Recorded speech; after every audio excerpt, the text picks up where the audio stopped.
Well, guys, I found him. This is probably a big spoiler. So, if you have not completed or seen other videos of Fallout 4, please do not watch this. This is a warning and a spoiler alert. So, please take into consideration of what you're about to see.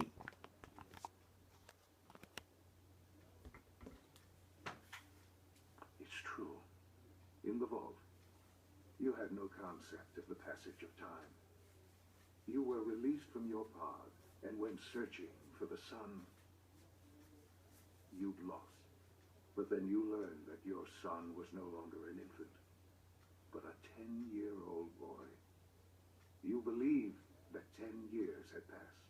Is it really so hard to accept that it was not 10, but 60 years? That is the reality. And here I am, raised by the Institute, and now its leader.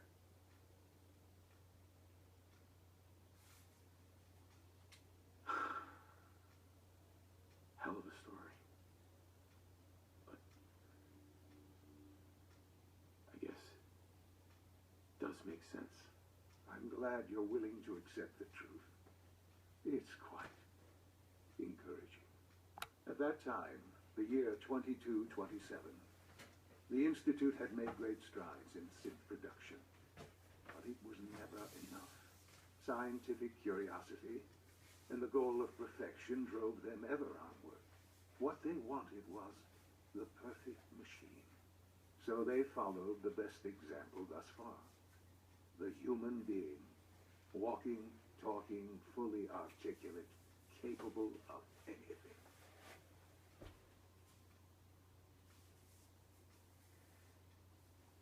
So the weird science experiments needed specimens. That's why they took you. In a manner of speaking. Yes. The Institute endeavored to create synthetic organics. The most logical starting point, of course, was human DNA. Plenty of that was available, of course. But it had all become corrupted. In this wasteland, radiation affected everyone.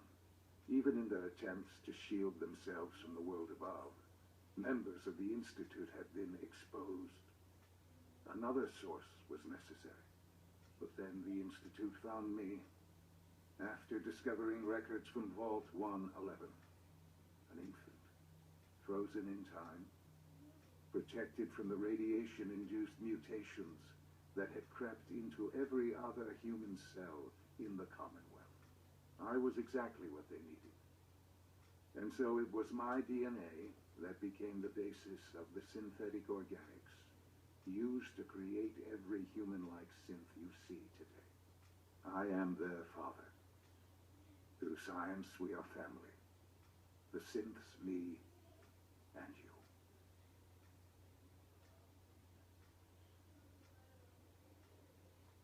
Shuan. It's really you. It really is. I know you must have questions. Please. Anything I can do to help you understand.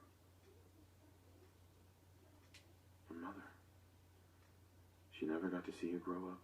Yes. What happened to her was... I've gone over the records of the incident, of course. It seems her death was an unfortunate bit of collateral damage.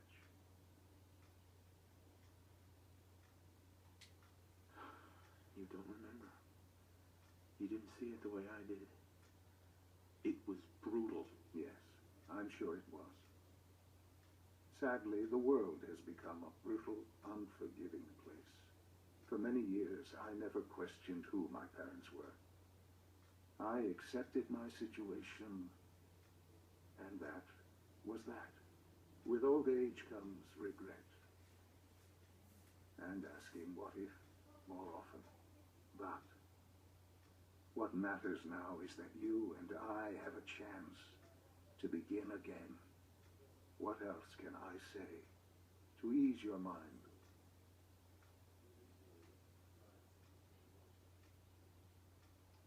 Kellogg. He worked for you? Kellogg. He was an Institute asset long before I arrived here.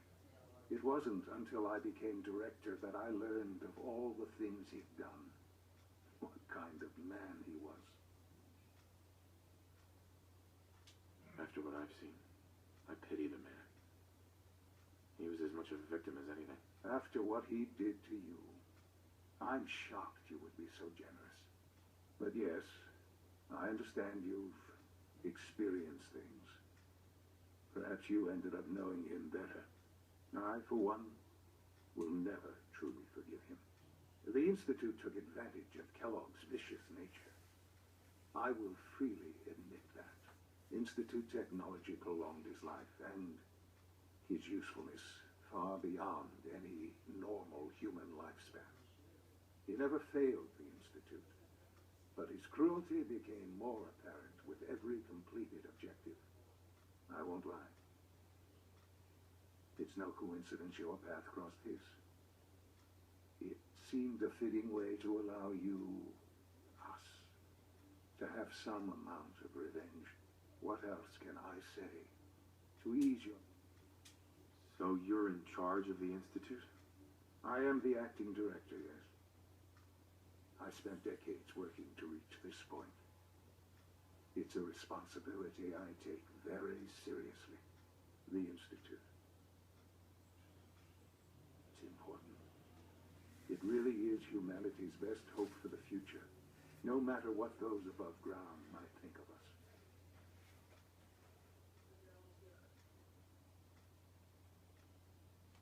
They need your help, Shuan. It's rough up there, to say the least. Oh, we've tried that. Surprised? The Institute once tried to help create a stabilized Commonwealth government. It ended in bickering, infighting. It was a disaster.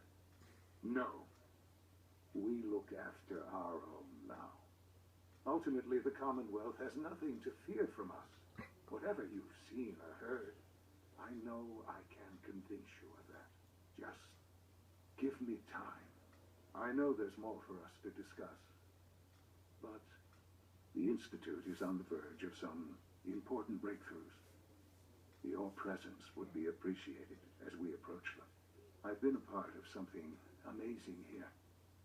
I've helped to build a life for myself and the people of the Institute.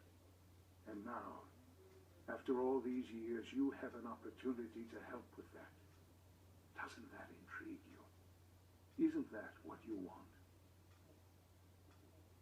Yes, that's what I want. I know. I know you've been through so much. I'm pleased to see it has not impaired your judgment. Forgive me. I'd assume that after everything I'm sure you've seen above ground, you would be more than a bit biased against us. But there is much to be done. You'll need time to acclimate yourself, a chance to become acquainted with our procedures. I'll do whatever it takes. It's worth it. I am glad to hear that. The Institute is now your home as much as it is mine. Please take some time, get to know it.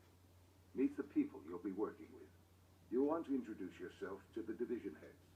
Dr. Fillmore in facilities, Dr. Ayo in SRB, Dr. Holdren in bioscience, and finally Dr. Lee in advanced systems.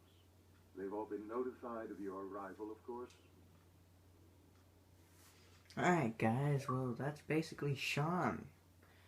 And yeah, I'm gonna end the video here.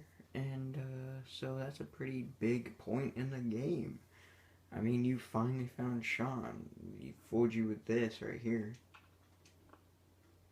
which is a robot, made you think it was Shuan. But it's not. This is really him. Right here. 60 years, you heard it himself. This is Red Pool 13. Goodbye.